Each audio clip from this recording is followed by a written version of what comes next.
Hello बच्चों, पिछले video में हमने चैप्टर 6 पढ़ा था a triangle and it's properties. उसमें हमने पढ़ा था व्हाट इज़ ट्रायंगल।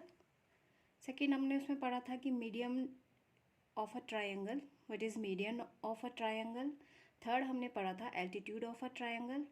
और फोर्थ उसमें हमने पढ़ा था exterior angle of triangle and it's properties. आज हम आगे और टॉपिक्स क्लियर करेंगे। तो नेक्स्ट टॉपिक इसमें है, इस चैप्टर में जो है वो angle sum property of triangle है। तो सबसे पहले तो what is angle sum property. सबसे पहले तो एंगल सम प्रॉपर्टी होता क्या है। तो एंगल सम प्रॉपर्टी के according to this property, angle sum property के according sum of three angles of the triangle is always 180 degree. जो सम होता है, sum of three angles of a triangle is 180 degree. जो sum होता है किसी भी ट्रायंगल के तीनों एंगल का जो सम होता है वो हमेशा 180 डिग्री होता है। फॉर एग्जांपल, जैसे ये ट्रायंगल है इसका एक एंगल ये है, एक एंगल ये है और थर्ड एंगल ये है। तो इसका according to this property, angle 1 sum of three angles, angle 1, angle 2 and angle 3, इनका सम हमेशा 180 डिग्री होता है। अगर आपके पास किसी भी शेप का ट्रायंगल है तो उसके एंगल्स का सम हमेशा 180 डिग्री होगा। वो किसी भी शेप का होगा तो उसके तीनों एंगल्स का सम हमेशा 180 डिग्री होगा। ओके, अब इससे बेस्ड क्वेश्चन इस तरह आ सकते हैं। जैसे एग्जाम्पल देखिए, इससे बेस्ड क्वेश्चन इस तरह आ सकते हैं। जैसे आपको एक ट्रायंगल दे रखा होगा, ये होगा 60 डिग्री, ये होगा 70 डिग्री, ये दे रखा होगा आपको और आपसे ये एंगल पूछा जाएगा। तो अगर आपको दो एंगल्स दिए हुए हैं और तीसरा एंगल आपको फाइंड करना है, तो आपको पता है कि तीनों एंगल्स का सम 180 डिग्री होता है। इसलिए इस क्वेश्चन का आंसर होगा angle 60 degree plus angle 70 degree, और इसको हम x मानेंगे। Let the third angle is x degree. तो x, तो sum of three angles of a triangle is always 180 degree, 180 degree. तो 60 plus 70 130 plus x equal to 180 degree. अब ये x, ये जो 130 है वो इक्वल टू के इधर जाके माइनस का हो जाएगा। 180 degree minus 130 degree, x equal to 50 degree.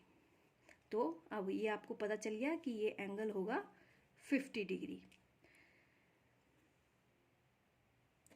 तो ये जो थर्ड एंगल है ये होगा 50 डिग्री।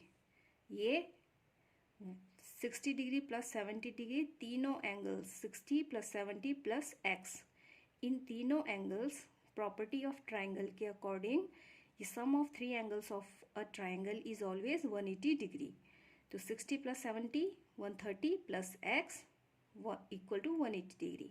तो x फाइंड करने के लिए ये 130 इक्वल टू के इधर जाके माइनस का हो जाएगा। तो 180 degree minus 130 degree, x equal to 50 degree. तो ये आपको पता चल गया कि ये वाला जो एंगल है ये 50 डिग्री का होगा। अब जो नेक्स्ट टॉपिक आएगा वो है types of triangle. There are many types of triangle, लेकिन अभी हम उन्हीं ट्रायंगल को डिस्कस करेंगे जो इस चैप्टर में दे रखे हैं। इस चैप्टर में आपको दो टाइप के ट्रायंगल के बारे में बताया गया है। सबसे पहला है इक्विलेटरल ट्रायंगल। Equilateral triangle. अब ये इक्विलेटरल ट्रायंगल होता क्या है, व्हाट इज इक्विलेटरल ट्रायंगल। तो इसका आंसर होगा इक्विलेटरल ट्रायंगल में ऑल साइड्स, ट्रायंगल की तीनों साइड्स इक्वल होती हैं। All the angles are equal. Equilateral triangle में उसकी साइड्स भी इक्वल होती हैं और उसके एंगल्स भी इक्वल होते हैं, बराबर होते हैं। सपोज ये आपका एक ट्रायंगल है, ट्रायंगल ABC। तो अगर ये 5 डिग्री है, 5 सेंटीमीटर है ये वाली साइड, तो ये भी 5 होगी और ये भी 5 होगी। 5 सेंटीमीटर 5 सेंटीमीटर, तीनों साइड सेम होंगी, तो ये होगा इक्विलेटरल ट्रायंगल। AB इक्वल होगा BC के, इक्वल होगा CA। तो तीनों जो साइड्स हैं इक्विलेटरल ट्रायंगल में सेम होती हैं, एक जैसी होती है। अगर हम कहें कि एक ट्रायंगल की तीनों एंगल सेम हैं, तो ये केवल एक ही केस में हो सकता है, अगर तीनों एंगल 60 डिग्री के हों। ये भी 60, ये भी 60 और ये भी 60, तो ये एंगल मिलके हो जाएगा 180 डिग्री। तो हमें पता है कि किसी भी ट्रायंगल में तीनों एंगल का सम 180 डिग्री होता है। सेकंड जो ट्रायंगल है वो होगा आइसोसेलेस ट्रायंगल। सेकंड जो ट्रायंगल है वो है आइसोसेलेस ट्रायंगल। अब आइसोसेलेस ट्रायंगल क्या होता है? आइसोसेलेस ट्रायंगल में कोई भी दो साइड इक्वल होती हैं। ये ट्रायंगल है, इसकी कोई भी दो साइड्स इक्वल होती हैं, आइसोसेलेस ट्रायंगल बोलते हैं। अगर किसी ट्रायंगल की कोई भी दो साइड्स इक्वल हो और थर्ड साइड अलग हो।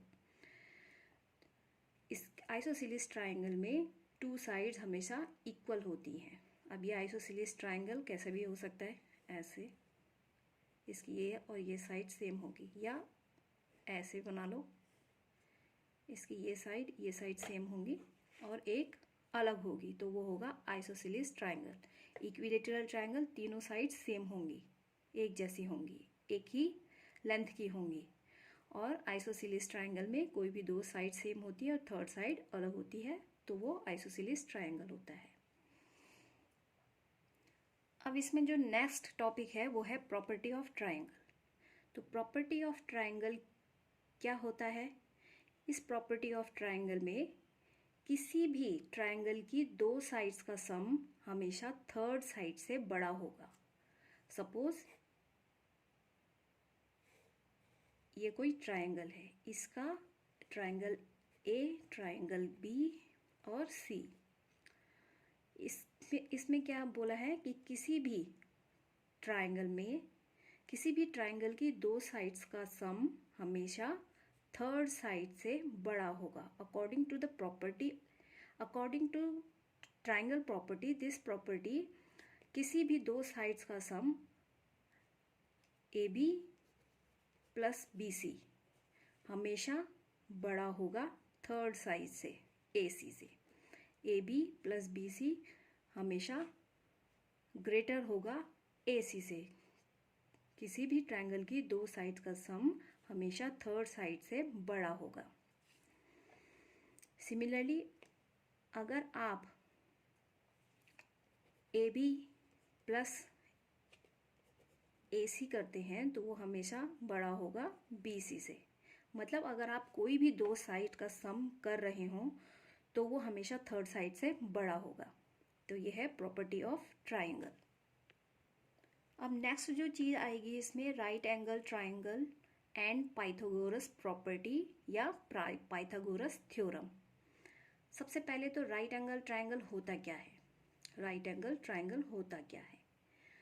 कोई भी ट्रायंगल जिसका एक एंगल 90 डिग्री का हो वो हमेशा राइट एंगल ट्रायंगल होता है। फॉर एग्जाम्पल देखिए, कोई भी ट्रायंगल जिसका एक एंगल 90 डिग्री का होता है वो हमेशा होता है राइट एंगल ट्रायंगल। ये किसी भी शेप में हो सकता है, जैसे इसको हम ऐसे भी बना सकते हैं, ये 90 डिग्री राइट एंगल ट्रायंगल वो होता है जिसका एक एंगल 90 डिग्री होता है। या इसको हम ऐसे भी बना सकते हैं, ये 90 डिग्री। राइट एंगल ट्रायंगल में जो ये स्लैंटिंग लाइन है, ये स्लैंटिंग लाइन होती है राइट एंगल ट्रायंगल में, जो 90 डिग्री के ऑपोजिट होती है, ऑपोजिट साइड में होती है, उसे बोलते हैं हाइपोटेनियस। 90 डिग्री के ऑपोजिट जो साइड होती है ये होती है हाइपोटेनियस। Hypotenuse, hypotenuse. तो जो 90 डिग्री के ऑपोजिट साइड होता है, इस स्लैंटिंग लाइन को बोलते हैं हाइपोटेनियस। ये इसका हाइपोटेनियस है, ये 90 डिग्री के ऑपोजिट है, ये हाइपोटेनियस होगा। तो ये इस ट्रायंगल की हाइपोटेनियस है। और बाकी जो दो साइड्स होती हैं उसको हम साइड्स या बेस या लेग भी कह सकते हैं। नाउ पाइथागोरस थ्योरम या पाइथागोरस प्रॉपर्टी के अकॉर्डिंग क्या होता है? अब अकॉर्डिंग टू पाइथागोरस प्रॉपर्टी या पाइथागोरस थ्योरम, एक ही चीज़ है, पाइथागोरस प्रॉपर्टी या पाइथागोरस थ्योरम। तो अकॉर्डिंग टू दिस थ्योरम, ये थ्योरम कहता है कि अगर आपके पास कोई राइट एंगल ट्रायंगल है तो उसकी हाइपोटेनियस का स्क्वायर इक्वल होता है बाकी दो साइड्स के स्क्वायर के सम के। जो हाइपोटेनियस का स्क्वायर होता है, अकॉर्डिंग टू दिस थ्योरम, जो हाइपोटेनियस का स्क्वायर होता है वो अदर दो साइड्स होती है उसके स्क्वायर के सम के बराबर होता है। जैसे एग्जाम्पल देखिए, याद रखें कि ये थ्योरम वहीं काम करता है जहां पर राइट एंगल ट्रायंगल हो। जैसे एग्जाम्पल में ये है PQR, इसका ये है राइट एंगल ट्रायंगल। ये जो पाइथागोरस प्रॉपर्टी है या पाइथागोरस थ्योरम है, ये वहीं काम करता है जहाँ पे राइट एंगल ट्रायंगल हो। ये है हाइपोटेनियस और ये है इसकी साइड्स, ये भी है साइड। तो according to this theorem, hypotenuse का स्क्वायर, हाइपोटेनियस किसे बोलते हैं? ये स्लैंटिंग लाइन, ये हाइपोटेनियस PR का स्क्वायर हमेशा इक्वल टू होगा सम ऑफ टू साइड्स के स्क्वायर के। PQ का स्क्वायर प्लस QR का स्क्वायर। क्लियर? जैसे कि इससे बेस्ड क्वेश्चन देखिए कैसे आ सकते हैं। लेट्स सपोज ये आपको एक ट्रायंगल दे रखा है, एग्जाम्पल ये आपको एक ट्रायंगल दे रखा है PQR, ये दे रखा है आपको 5 सेंटीमीटर, ये आपको ये साइड दे रखी है 13 सेंटीमीटर। आपको ये साइड फाइंड करनी है कि ये साइड कितना होगा, कितने सेंटीमीटर की होगी। तो माना हमने ये साइड x सेंटीमीटर है, इसको हम x ले लेते हैं। लेट्स सपोज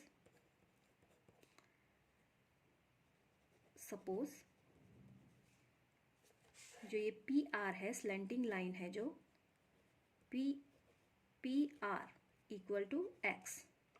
तो according to Pythagoras theorem, PR का स्क्वायर इक्वल टू PQ का स्क्वायर प्लस QR का स्क्वायर। तो PR है x का स्क्वायर, PQ कितना है? PQ 5 सेंटीमीटर है, 5 का स्क्वायर प्लस QR कितना है? 13 सेंटीमीटर, 13 का स्क्वायर। नो, यह है 12 सेंटीमीटर, सॉरी 12 सेंटीमीटर। तो 5 सेंटीमीटर है PQ और QR है 12 सेंटीमीटर, 12 सेंटीमीटर। तो अब x स्क्वायर इक्वल टू 5 का स्क्वायर कितना होता है? 25 प्लस 12 का स्क्वायर कितना होता है? 144। x square equal to 25 plus 144 169। ये है x स्क्वायर की वैल्यू, ये अभी x की वैल्यू नहीं आई है, ये है x स्क्वायर की वैल्यू। तो अब x की वैल्यू निकालने के लिए अब ये हमें ये पता करना है कि 169 की ये x स्क्वायर, जो ये x की वैल्यू नहीं है, ये x स्क्वायर की वैल्यू है। तो x की वैल्यू निकालने के लिए हमें पता करना पड़ेगा कि 169 किसका स्क्वायर है। तो 169 13 का स्क्वायर होता है, 13 जब 169 होता है। तो एक्स स्क्वायर इक्वल टू 13 का स्क्वायर। 13 का स्क्वायर अगर आप करोगे तो 169 आएगा। तो स्क्वायर से square cancel, x equal to 13। तो अब आपको पता चल गया है कि एक्स कितने हैं, 13 सेंटीमीटर के बराबर है। ओके, तो so this is last topic of this chapter. Hope you like this. Thank you.